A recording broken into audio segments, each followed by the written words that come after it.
Hi friend, তোমার সবাই কেমন আছো? আশা করি ভালো আছো, আমিও ভালো আছি। তোমার জন্য একটি নতুন টিপস নিয়ে এসেছি। তোমরা কীভাবে ব্যাকগ্রাউন্ড চেঞ্জ করে হেয়ার স্টাইল দিবা, চলো যাই। তার আগে বলে নিচ্ছি, আমার চ্যানেলটা এখনও যে সাবস্ক্রাইব করেনি এখনই করে নিন। নতুন নতুন টিপস দেবো যা আপনাকে খুব কাজে লাগবে। প্রথমে আমরা প্লে স্টোরে যাব।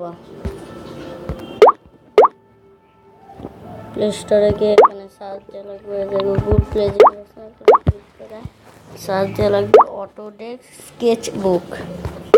ক্লিক করব, ক্লিক করে প্রথমটা অটোডেস্ক স্কেচ বুক যেটা হবে এটা আমি ইনস্টলিং করে নেব। আমাদের আরেকটা অ্যাপ দরকার আছে। ক্লিক করা লাগবে ফটো ডাইরেক্টর,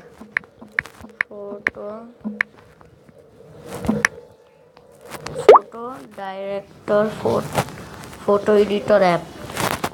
এখানে ক্লিক করব, ক্লিক করে এটা ইনস্টল করে নেব। চলো এখন আমরা যাই, আমরা এই ছবিটা দেখে নেব।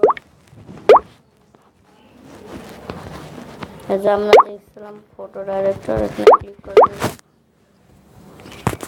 ক্লিক করে নিয়ে এখানে দেখছেন কাট আউট, এখানে ক্লিক করব। ক্লিক করে এখন কাট করে নেব। যে আমরা কাট করে এখান থেকে যে কাট লেখা আছে এখান থেকে কাট করে নেব। এই যে এখানে ফটো আছে, এখানে ক্লিক করব।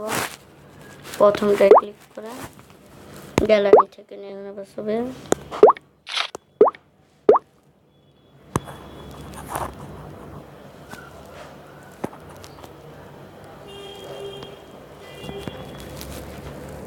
এখান থেকে সিলেক্ট করে নিলাম 2:30। আমরা এখানটা সেভ করে নেব। ওকে,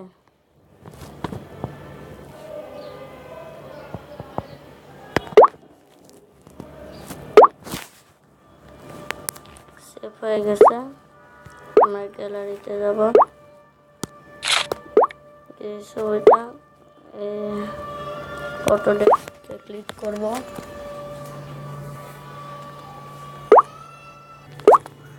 এখান থেকে যে ব্রাশগুলোতে যাব, এই যে এখানে অনেক ব্রাশ আছে। আমরা এই যে এই ব্রাশটা দেখতেছি, এই ব্রাশটায় ক্লিক করব। ক্লিক করে এখানে সাইজ আছে, এখান থেকে সাইজ নিয়ে নেব।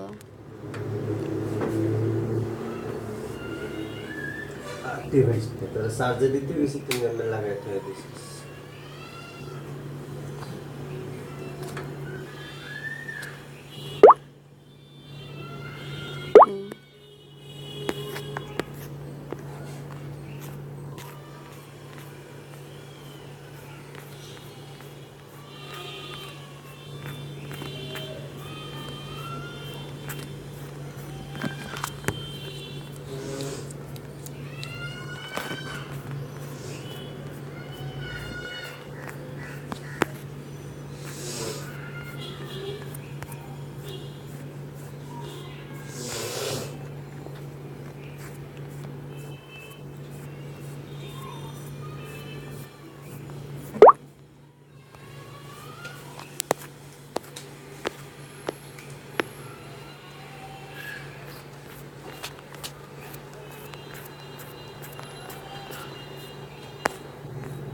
এই যে এখান থেকে আমরা সেভ করে নেব।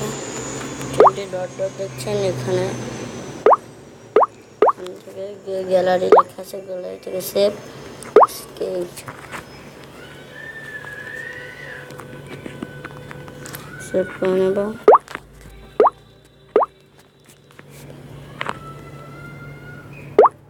কি যদি আমার ভিডিওটা ভালো লাগে থাকে অবশ্যই লাইক কমেন্ট সাবস্ক্রাইব